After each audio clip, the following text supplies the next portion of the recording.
Les non-résidents peuvent être soumis aux prélèvements sociaux en France sur des revenus qu'ils retirent de biens immobiliers. Il convient de rappeler qu'effectivement, des non-résidents qui possèdent des biens immobiliers en France sont susceptibles de subir une imposition en France au titre des revenus qu'ils retirent de la location de ces biens ou dans l'hypothèse d'une cession d'un bien immobilier qu'ils détiennent en France.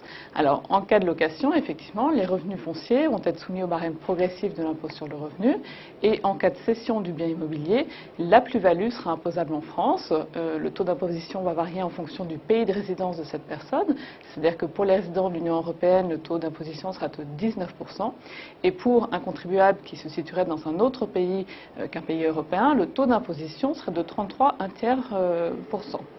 Alors, effectivement, jusqu'en 2012, les non-résidents n'étaient pas soumis aux prélèvements sociaux en France.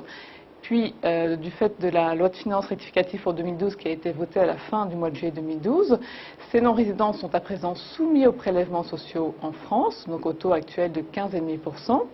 Donc d'une part sur les revenus fonciers qu'ils retirent de ces biens immobiliers en France et ceux pour les locations, pour les revenus retirés de location depuis le 1er janvier 2012. Et en cas de cession d'un bien immobilier en France, la plus-value sera imposable aux prélèvements sociaux au taux de 15,5% pour les cessions qui sont intervenues depuis le 17 août 2012.